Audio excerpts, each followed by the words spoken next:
दिसंबर 1946 में संविधान बनाने का काम शुरू होते ही 600 साल पुरानी ब्रिटिश पार्लियामेंट के हाउस ऑफ कॉमन्स से सिर्फ 6 दिन पुरानी भारत की संविधान सभा पर जोरदार आक्रमण किया इंडिया को अपना गुलाम समझने वाले सर विंस्टन चर्चिल ने। चर्चिल साहब की हिमाकत देखी आपने मौलाना। हाउस ऑफ कॉमन्स में जनाब फरमाते हैं कि any attempt by the Congress party to establish Hindu rule on the basis of majority will be fatal to any conception of the unity of India. This unity was a superficial appearance imposed there by the long generations of British rule. And it would pass away once the impartial guidance from the outside is withdrawn. बकवास। Election हारने से Churchill साहब का दिमाग फिर गया। Quaid-e-Azam, listen to this. Churchill says even more in his speech.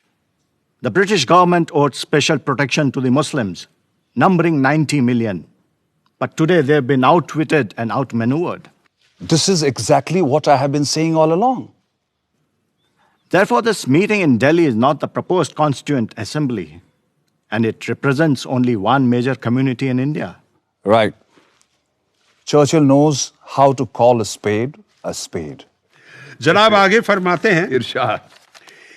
If a bride or a bridegroom fails to turn up at the church, the result is what is called a unilateral wedding.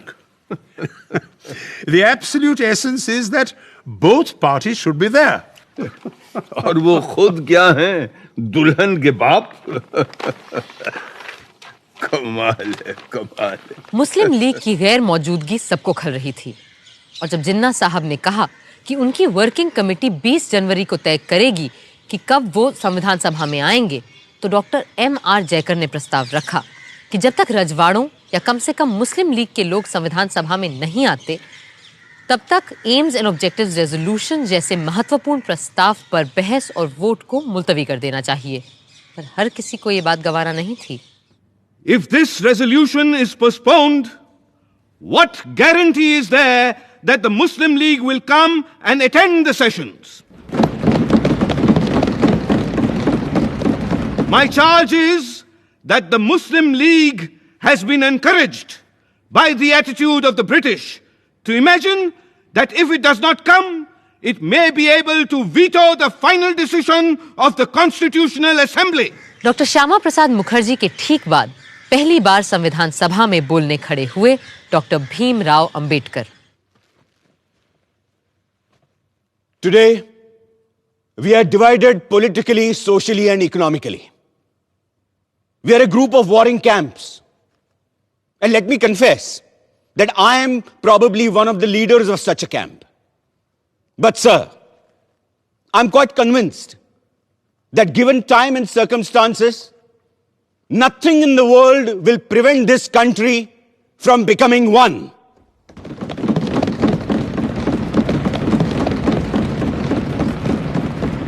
However, I find no reference to the idea of grouping in the objectives resolution. Personally, I do not like the idea of grouping. But I always thought the Congress party had agreed that if the provinces which are placed under different groups consent to form a union or sub-federation, it would have no objection. Then why is there no mention of this? An omission that is bound to prevent the Muslim League from entering this assembly. I'm not asking you to consider whether you have the right to pass this resolution straight away or not. It may be that you have the right to do so. The question I'm asking is this: is it prudent for you to do so? जिन्ना साहब के इंतजार में AIIMS and objectives resolution का काम 21 जनवरी तक मुलतवी कर दिया गया, पर चर्चिल साहब की बेबुनियाद बातों का फौरन जवाब देना जरूरी था और ये काम किया खुद सभापति डॉक्टर राजेंद्र प्रसाद ने। लंदन के हाउस ऑफ कॉमन्स में अभी पिछले दिसंबर में मिस्टर चर्चिल ने फरमाया कि हमारी ये संविधान सभा भारत के केवल एक धर्म के लोगों की नुमाइंदगी करती है। उन्होंने ये भी कहा कि ये असेंबली सिर्फ हिंदुओं की एक सभा है, और साथ में उन्होंने ये सवाल भी उठा दिया कि whether this meeting of caste Hindus in Delhi can be regarded by the government as the constituent assembly at all. इस किस्म के बयान ना सिर्फ तथ्यों के बिल्कुल विपरीत हैं, बल्कि गलत और भ्रामक बातें भी फैलाते हैं। और इसी वजह से मैं ये जरूरी समझता हूं कि आज हम यहां सच को सामने रखें। और सच ये है कि इस प्रिलिमिनरी सेशन में 296 मेंबर्स में से 210 ने इस संविधान सभा में हिस्सा लिया,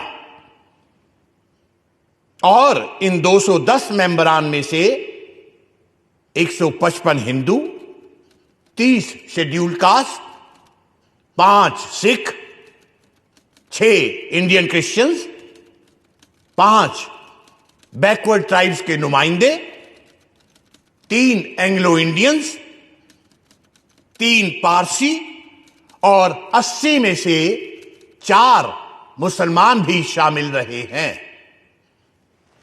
सबसे बड़ी कमी मुस्लिम लीग के सदस्यों की रही है, और हम सबको इस बात का बेहद अफसोस है। लेकिन जो संख्याएं मैंने गिनाई हैं, उनसे यह साफ जाहिर हो जाता है कि इस असेंबली को सिर्फ एक मेजर कम्युनिटी का नुमाइंदा बताना या सिर्फ हिंदुओं की सभा कहना तथ्यों के साथ सरासर खिलवाड़ है। 20 जनवरी को जिन्ना साहब ने बिना कोई वजह बताए मुस्लिम लीग वर्किंग कमेटी की मीटिंग फिर टाल दी। लिहाजा डॉक्टर जयकर ने ऑब्जेक्टिव्स रेजोल्यूशन को स्थगित करने का अपना अमेंडमेंट वापस ले लिया, और 22 जनवरी को संविधान सभा का पहला और सबसे महत्वपूर्ण प्रस्ताव पास कर दिया गया। जवाब में कायदे आजम जिन्ना ने संविधान सभा में आना तो दूर, पूरी कॉन्स्टिट्यूएंट असेंबली को ही गैर कानूनी और नाजायज करार दे डाला। The Working Committee of the Muslim League is emphatically of the opinion that elections to and the summoning of the Constituent Assembly, in spite of the strong protest and emphatic objection of Muslim League, were ab initio void, invalid, and illegal, as the major parties had not accepted this statement. And the continuation of the Constituent Assembly and its proceedings and its decisions are ultra-virus, invalid, illegal, and therefore it should be dissolved forthwith. उधर chamber of princess यानी राजे रजवाड़े भी पंडित नेहरू के प्रस्ताव से बहुत घबराए हुए थे। नवाब साहब भोपाल ने राजघरानों की हड़बड़ाहट एक प्रेस कॉन्फ्रेंस में जाहिर की।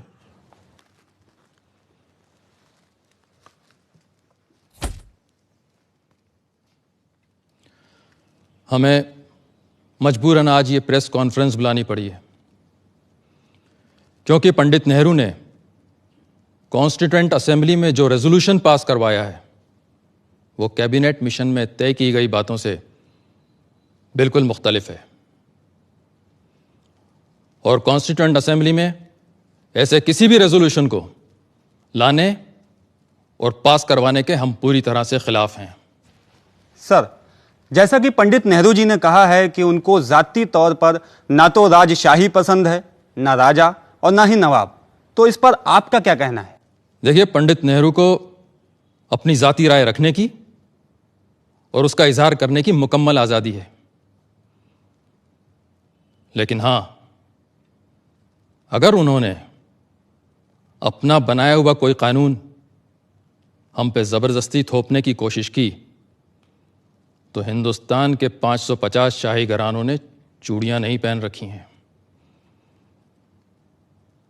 यहां देखने की बात यह है कि मेजॉरिटी पार्टी के अभी से ये तेवर हैं तो अंग्रेज़ों के जाने के बाद हमारा क्या होगा, ये तो खुदा ही जाने। उसके लिए हम अपने चैम्बर ऑफ प्रिंसेस का रेजोल्यूशन आपके सामने रखेंगे।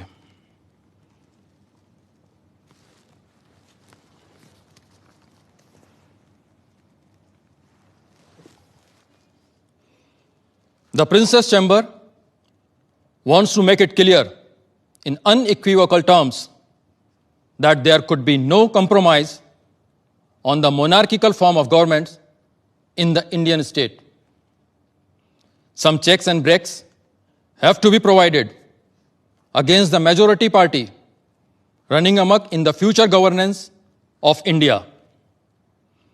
And the Chamber demands that there are guarantees and assurances given that territories of the princely states are not interfered with once the British have left. And we will be free to follow our customs and rules as far as the succession is concerned.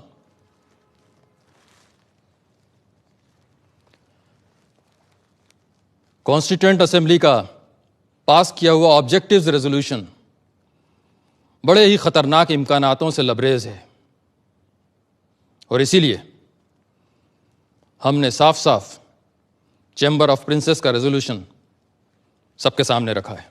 सन 47 की शुरुआत में यहाँ हिंदुस्तान में लोग संविधान सभा से तमाम उम्मीदें लगा रहे थे और तरह तरह की मांगें उठा रहे थे, लेकिन वहाँ इंग्लैंड के हाउस ऑफ कॉमन्स में प्रधानमंत्री एटली ने एक महत्वपूर्ण पर नाटकीय घोषणा कर डाली। ये ऑल इंडिया रेडियो है।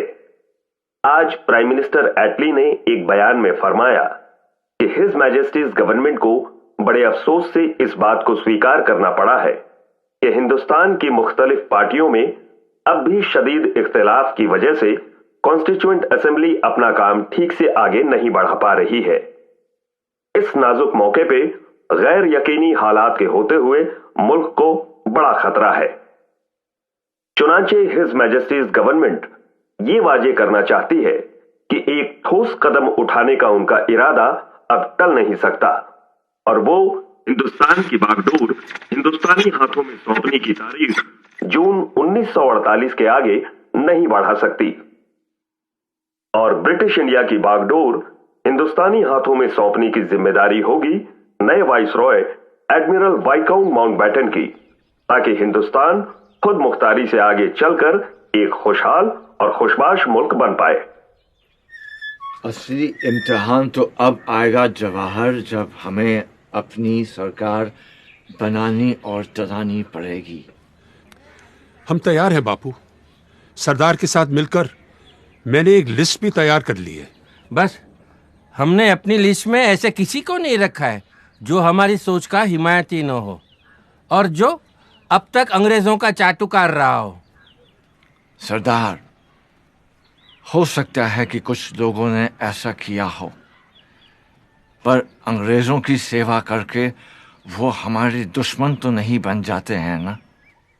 वो भी आखिरकार हिंदुस्तानी ही है और अगर अब उन्हें मौका मिलेगा तो वो हिंदुस्तान के लिए भी अपना हुनर दिखाएंगे। ठीक बात है बापू। कैबिनेट के 14 लोग छांटते वक्त हमें और किसी बात को नहीं, सिर्फ हुनर को तरजीह देनी चाहिए। एक और बात का ख्याल रखना होगा आपको। 14 में से 7 लोग ऐसे हों जो कांग्रेस के ना हो और ये भी कि आपके मंत्रिमंडल में औरतें हों, मुसलमान हों, पारसी हों, सिख हों और हरिजन हों। बापू, जगजीवन राम जी का भी नाम हमारे फहरिस्त में है। और अंबेडकर, वो मेरा पुराना विरोधी है, पर यह बात भी सच है कि संविधान और कानून के बारे में जितना वो जानता है शायद कोई जानता हो पूरे देश में। और अगर आपने अंबेडकर के ज्ञान और अनुभव का फायदा नहीं उठाया तो नुकसान उसका नहीं हिंदुस्तान का होगा।